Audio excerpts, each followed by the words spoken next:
Let's find out about the magic of Procreate layers.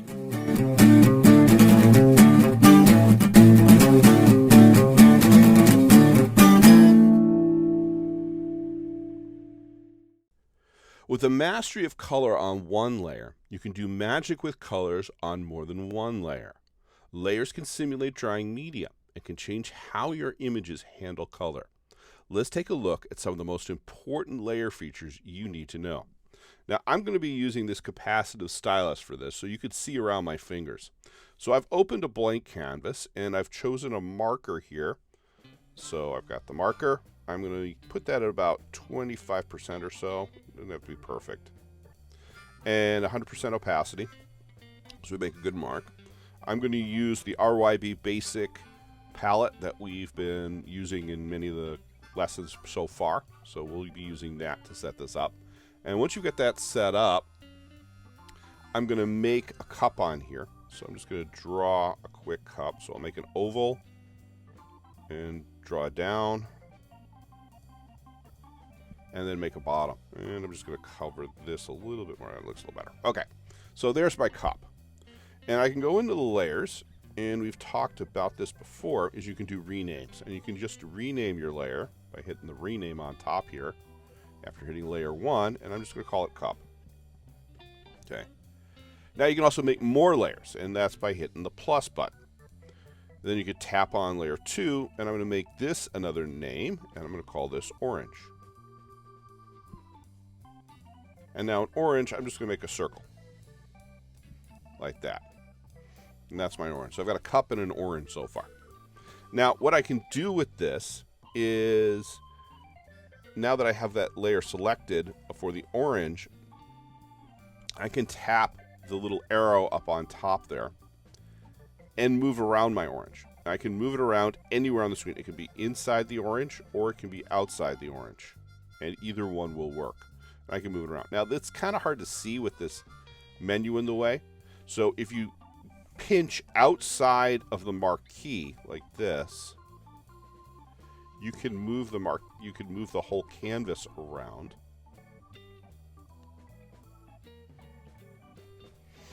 And make it a little easier to see what you're doing.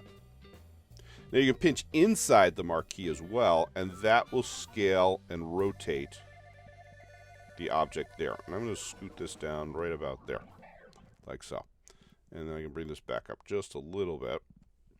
Now I can do the same thing with my cup. So I'm going to go over here, and by selecting anything else, I've deselected the marquee. And go to cup, and do the same thing, hit the arrow, and I can move my cup around. But I'm going to do something else with my cup. I'm going to move it over here first, and I'm going to put it somewhere near my orange, so I have a little bit of an intersection here. But I can also, if I move this around a little bit, move here to where it says freeform. And in freeform, the little dots here, the little handles, will move on their own. So I can distort this in any direction I want in the horizontal or vertical. So I can make this a thinner cup, for example, and I can make it a taller cup if I want to. If I need to make those changes. And if I want just to worry about scaling, I'll move it back down to uniform for this. And you see there's a lot of other things you can do here if you wanted to flip it and stuff like that. So we got that done. I'm going to go ahead and tap on the arrow to deselect that. Now you can do the same thing with two objects as well. So if you go here, over to layers, and you see the cup is already selected. Now if I drag very slightly to the right, like that, you'll see that orange highlights in a different color. And you'll see it says delete and group on top. This is a temporary group. If you tap the arrow now, you'll see that both objects are selected, and you can move both objects around or scale both objects. I'm going to move them over about here, and I'm going to make them a little bit bigger, like so. And there I go. I can now untap that, and there I go. I've set up the objects in any way I want, and you can move objects around, and it's very useful for what you're going to be doing. Now let's put on a couple more layers in here.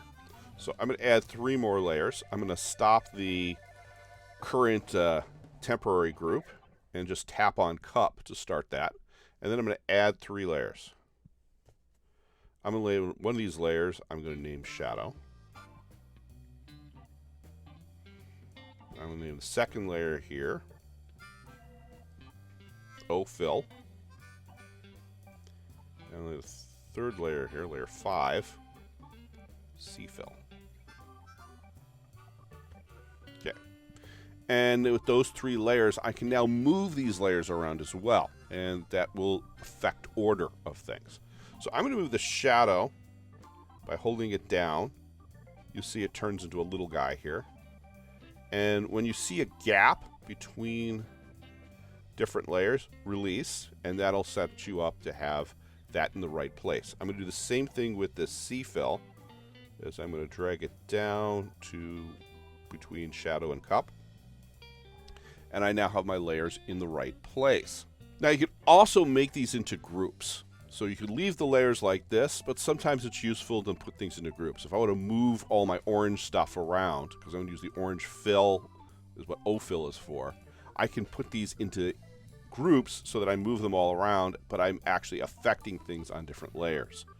If you want to do it the fast way, you can just hold it down and drag directly onto the orange, and you'll see that the orange thumbnail highlights, and when it does, release your finger or stylus, and you'll end up with a group for the orange. You can do the same thing with the cup, but I'm going to do it a little differently. So I've got Fill already done, and I can do that slight right drag again, highlight it, and you'll see on top it says group. So I can just tap on group, and it'll make a new group as well. And then the next thing, of course, is I can name these things. So I can go here to new group, tap that, rename it, and name that cup group. And rename that orange group. Okay, and so I've got now my groups. So that's some of the basics of moving and sizing and grouping layers on canvas. Layers have a lot of influence, though, on the color of your artwork, and that's what I want to look at next. So I'm going to start with the Fill layer here to show this off. And let's make a couple changes to our marker here. So I'm going to use the marker, but I'm going to use a purple marker this time. And let's pull up our color size a little bit. So we'll move the brush size up a bit so it's easier to fill. And all I'm going to do is fill in my layer here. And as we know about markers, I got to do this in one shot, otherwise it will have more color in it. Now the neat thing, of course, about layers is I can actually pull up my eraser, and I said, oh, there's a little bit on the outside. I can erase a little bit and clean that up if I want to. So there you go. I can now do that. I'll go back into my brush again. So let's try this again with the orange, because we sort of know what's going to happen if you've seen the marker lesson.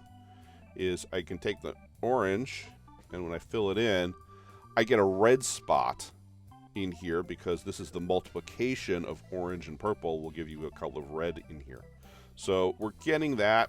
We're also getting the black of the outline here as well. So that's going to be a bit of a problem. I may want this to be a solid orange for what I'm drawing. And so we're going to do this a little differently. I'm going to do a 2-finger tap and get rid of that color. Now I'm going to go into my layers again, and I'm going to go to O-fill. And now I'm going to fill in that orange with the O-fill. And this time you can see what happens is it's an opaque color this time. And now I'm getting a flat color, not the transparency with weird colors coming up that we had before. So you can preserve a color by giving it its own color. Now I'm going to go down and change that shadow layer. And I'm going to do the same thing. I'm going to change my brush, though. So I'm going to go to charcoals, and we'll use 2B compressed for this. So I'll use some compressed charcoal. And we'll change our color. Let's do a cool gray. And just swipe in some color here.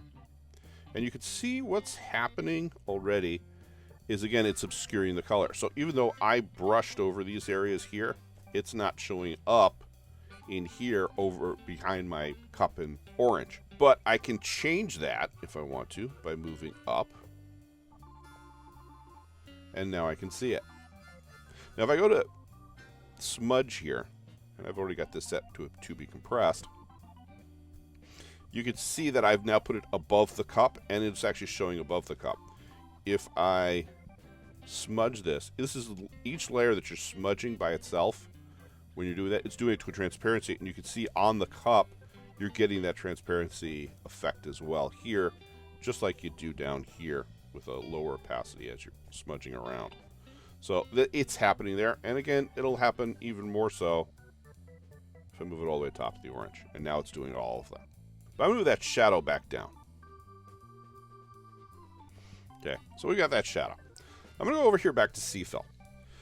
In traditional media like oil or acrylic paint, watercolor, and ink, it's common to let layers dry, which prevents the current color from mixing with another color. We do the same with layers.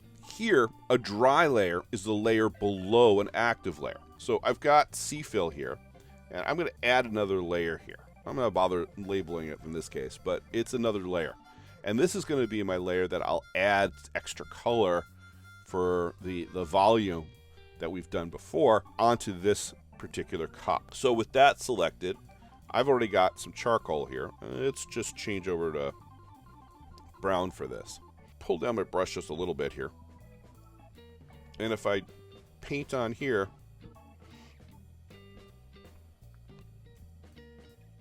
I'm not having problems with colors. If I do it with, for example, a dark purple, let's go to a dark purple here, and do that in a marker, where we might see something happen, it's not going to do anything either.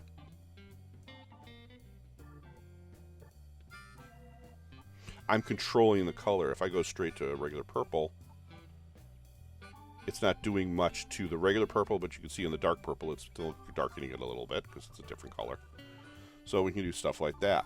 Now, the cool thing is, of course, you can use different media here. So if I go over here, for example, and pick up my charcoal again, I'm going to use the 2B compressed, and I'm going to use white. I can get an even different effect by just using the 2B charcoal. I get a more grainy effect. If I want to put a texture on here, I can use some other brush to put a texture on a flat color like that. And let's just put a little texture on the back side there too. I'm going to sample that. Maybe make it a little darker. There you go. Okay, you can throw some more of that color in here if I drop this brush size a bit. And then some white. And you can start to see that this is starting to have a really interesting rendering. Now with that white, I can now go over here and go to O-fill and do the same thing. Make another layer. And maybe if I pull this up a bit, I can add some texture to my orange that way. And I can make some texture either by using a complementary color, but I'm actually going to do this. Is I'm going to go to my orange, take a darker color, and run that underneath as well. And maybe we'll put a little more white in the top there. Get a little bit more of a reflection on that. There. Okay. So you can start seeing what we're doing here.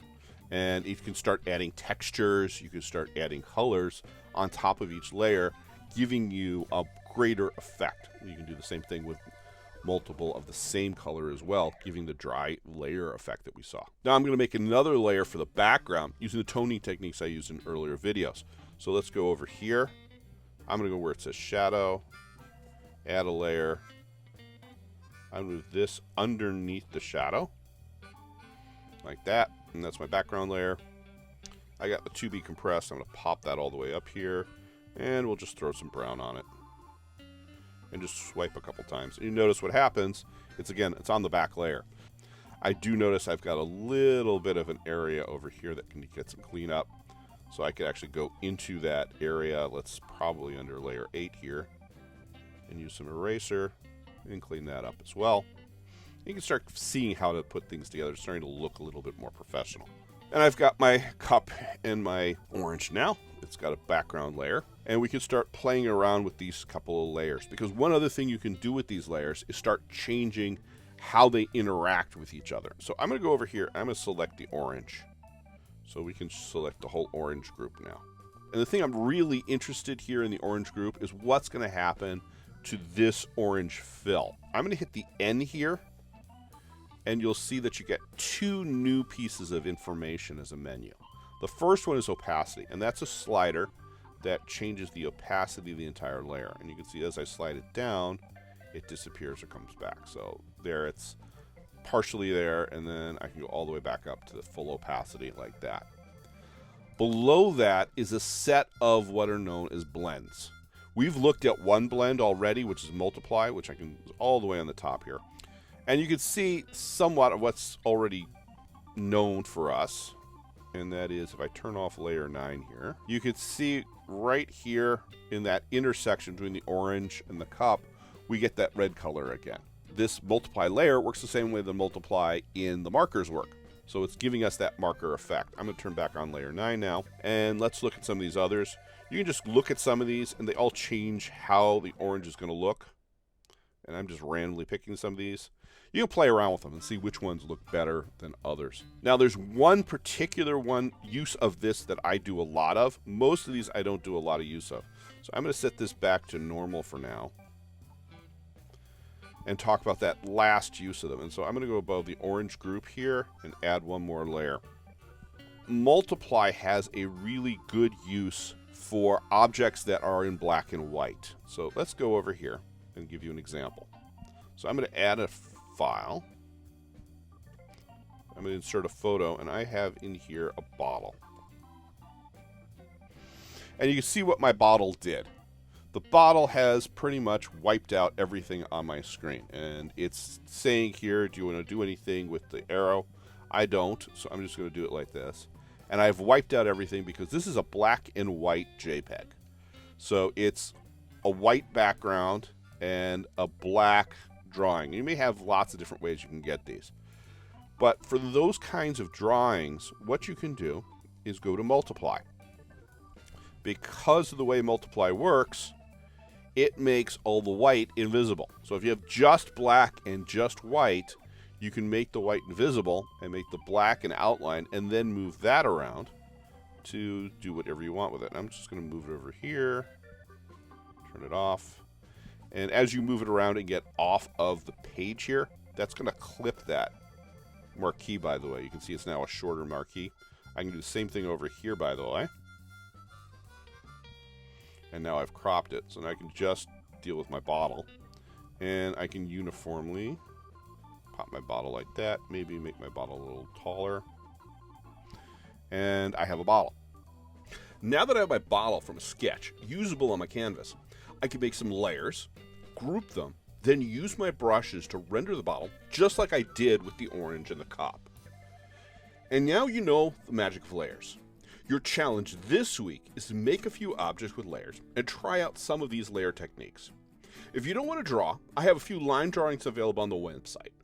You can use Multiply to create the line drawing to work from. We filled these objects the hard way. Next week, we'll learn more about fills in Procreate and find out how to fill objects quickly, like this scene here.